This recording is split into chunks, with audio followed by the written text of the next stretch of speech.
Welcome to Accounting with Madam Mumbi. So today we are going to look at short-term managerial decisions. Specifically, we are going to look at the make or buy decision.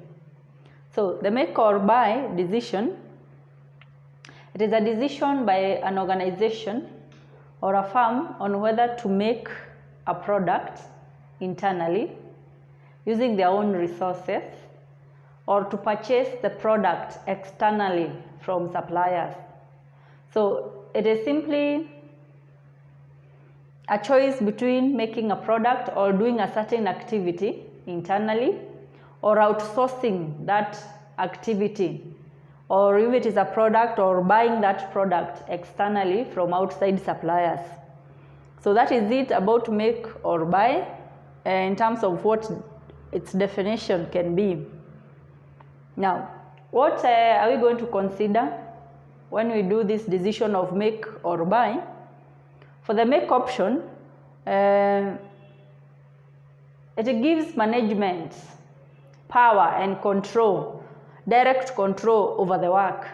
So an organization may think of making a product because they want to directly control the work.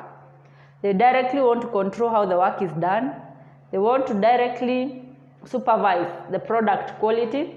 So they may decide therefore to make a product given the option of direct control, but sometimes it is advisable to buy or outsource certain products because the suppliers outside the organization, the suppliers externally, may have more expertise. They may have more skills, they may have more expertise, and therefore for them to produce the product, it may be cheaper to them because of the experience and expertise. Therefore, outsourcing such a product from a supplier may be a cheaper option for the organization. Also, the suppliers outside may be benefiting from economies of scale in production, therefore making the product cheaper as provided by suppliers who have this expertise, economies of scale, and special skills. But even then, when an organization is faced with this decision as to whether to buy or to make a product, they have to consider key qualitative and key quantitative factors. So we are going to start by looking at the qualitative factors. So when an organization has to decide whether to make or buy a product, number one qualitative factor to consider is the requirement of special skills. Does the organization have the special skills required to make the product? If the organization has the special skills that are required to make the product, then they may consider to make the product. The second qualitative factor to consider is the maintenance of the required product quality. It will be quite bad for an organization to decide to make a product only to produce a less quality product.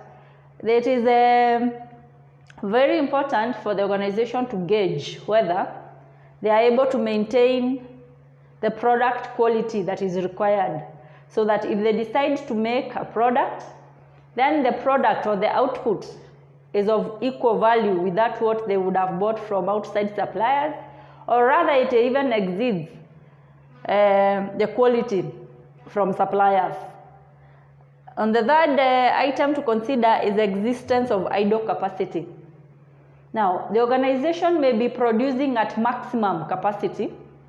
Therefore, trying to bring in the production of a new product may require them to give up some of the units of good production or normal production, and therefore they are going to have an opportunity cost.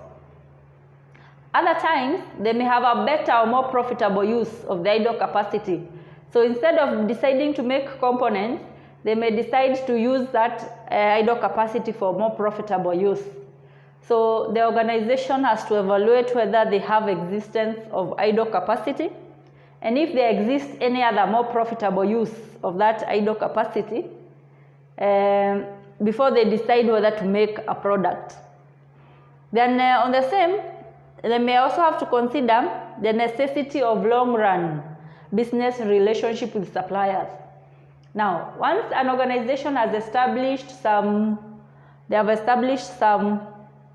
contracts with suppliers where they are benefiting maybe from discounts, they are benefiting from quantity discounts and price discounts, they have established the right time the suppliers produce and deliver the product.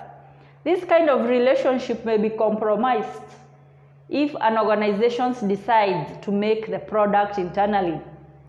So once an organization is faced with a dilemma whether to make or buy a product in the short term, they also have to think about their long-run relationship with their suppliers.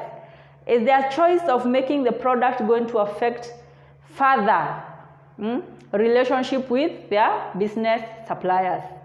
So having considered these qualitative factors, then they may also consider the quantitative factors. So basically, the choice whether to make a product or to buy it, it only depends on the differential cost quantitatively.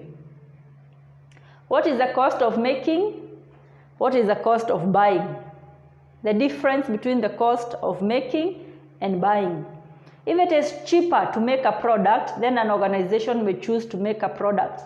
But if it is cheaper to buy a product, they may decide then to buy the product.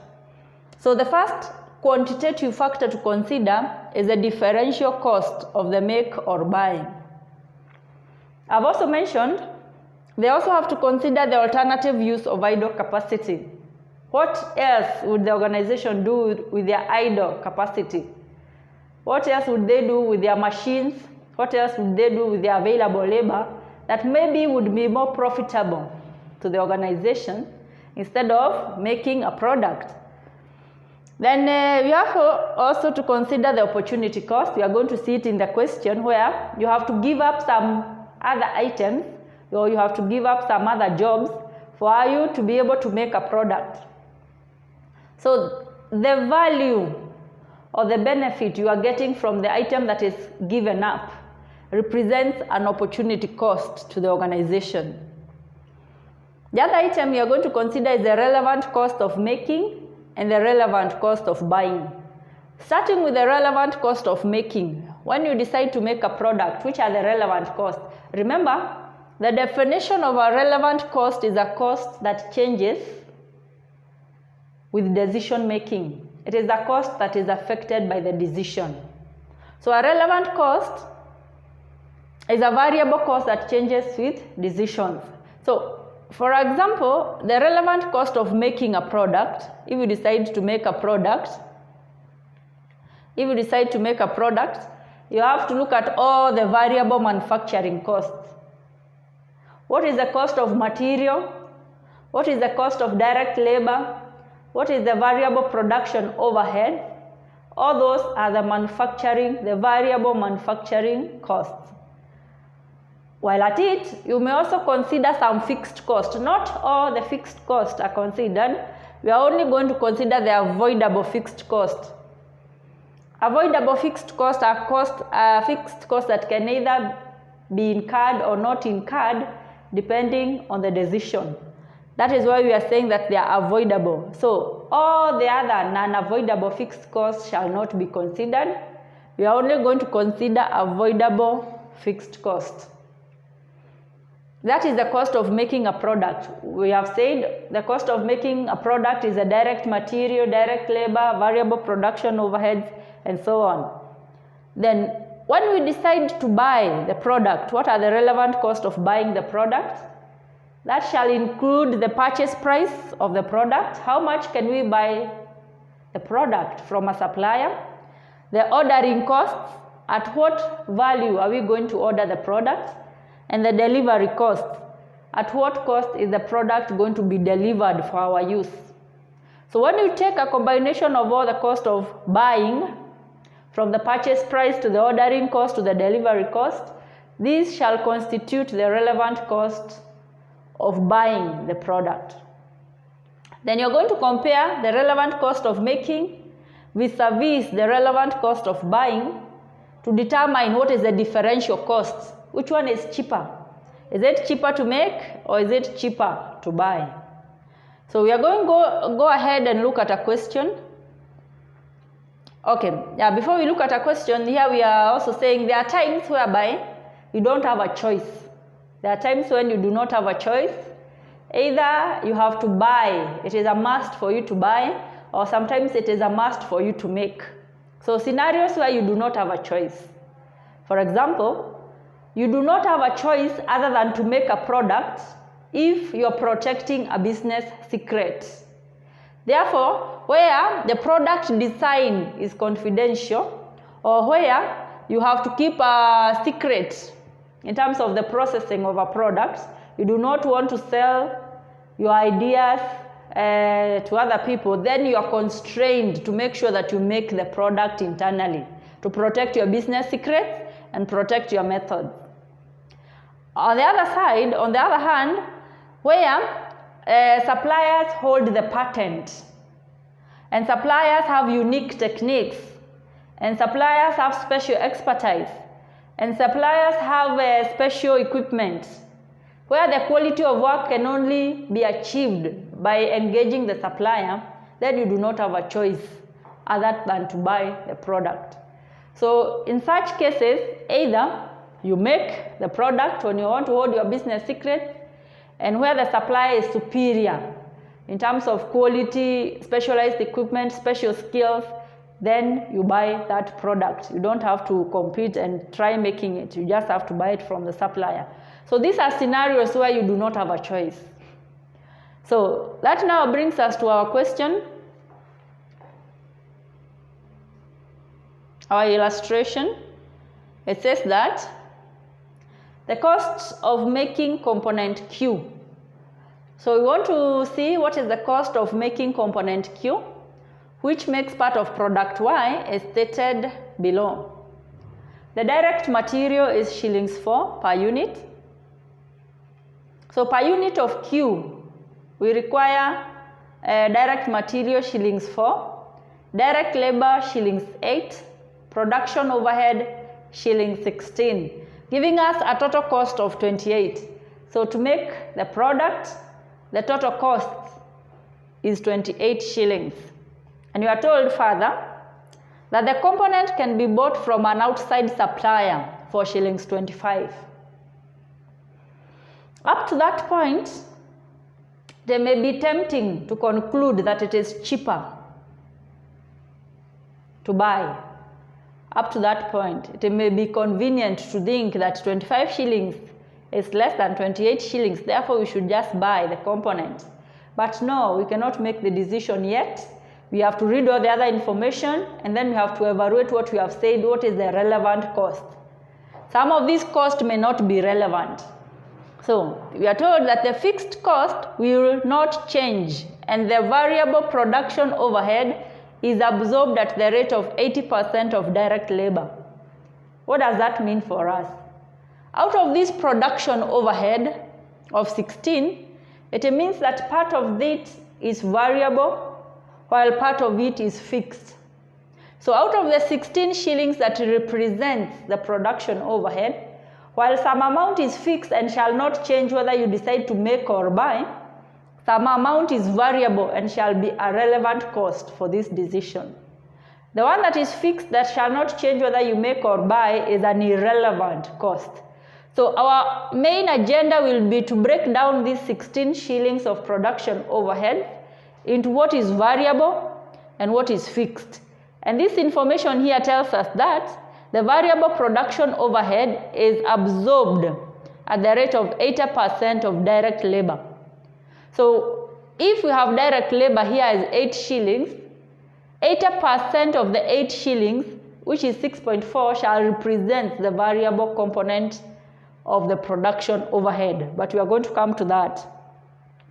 Further, we are told that production of 1 unit of the component Q internally will lock up the capacity for producing units of another product that has a selling price of 20 shillings per unit and a variable cost of 18 shillings per unit.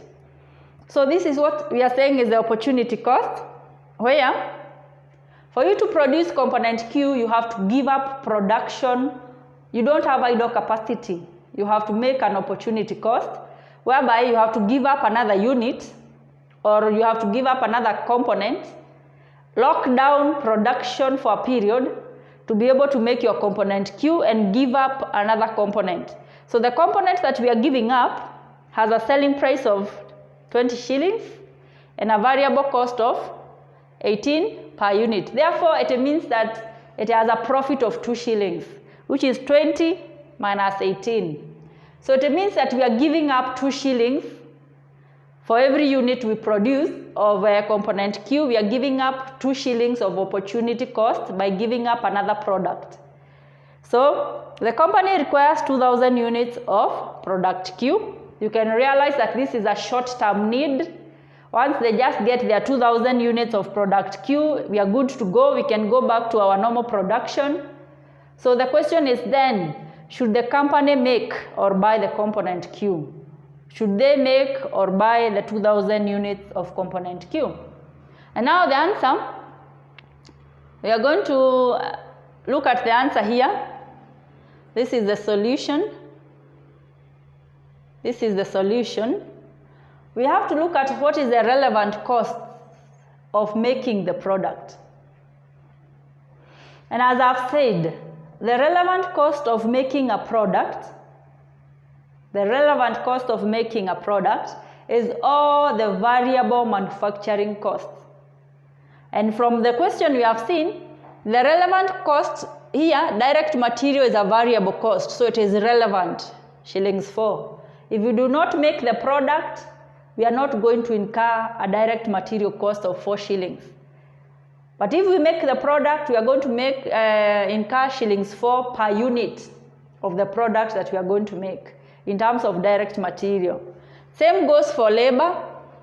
The direct labor is directly associated with the product. If you decide to make the product, then direct labor is the effort of a factory worker that can be traced in that product.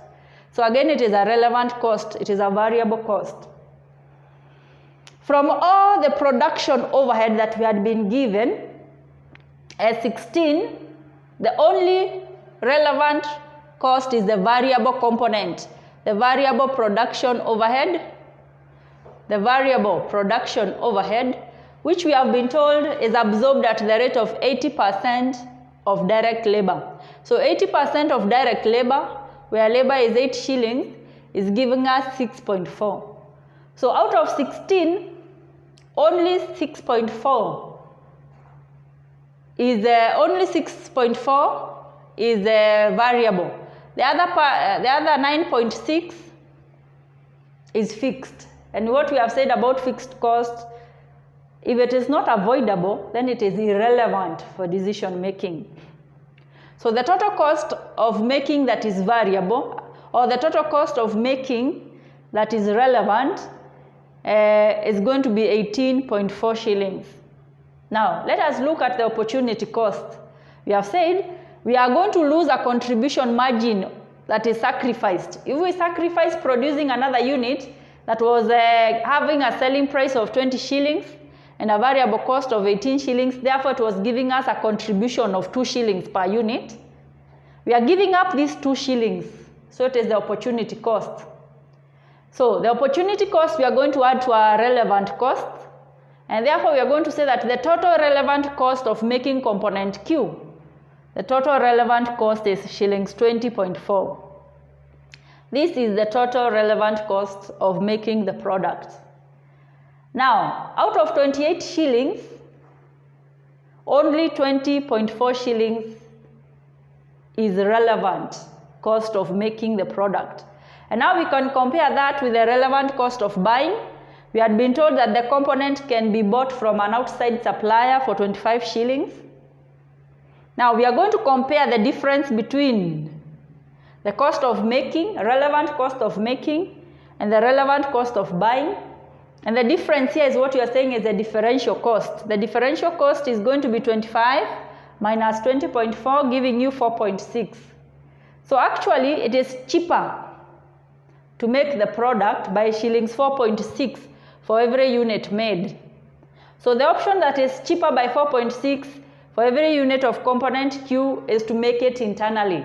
So it is cheaper to make it internally. The make option is cheaper by 4.6, which is the difference between 25 minus 20.4.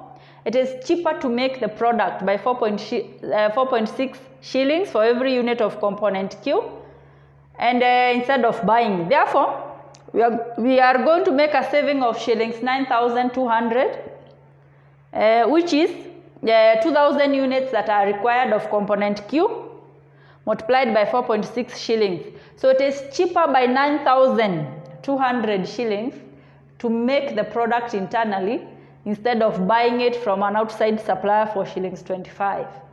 So the cost here again we have considered is the relevant cost, which are the variable cost and the opportunity cost. And we have ignored the fixed cost because they were non-avoidable. We were told they were fixed. They were not going to change whether we make or buy. So that is it for make or buy short-term decision. If you found this video to be helpful, kindly like, share and subscribe. Thank you.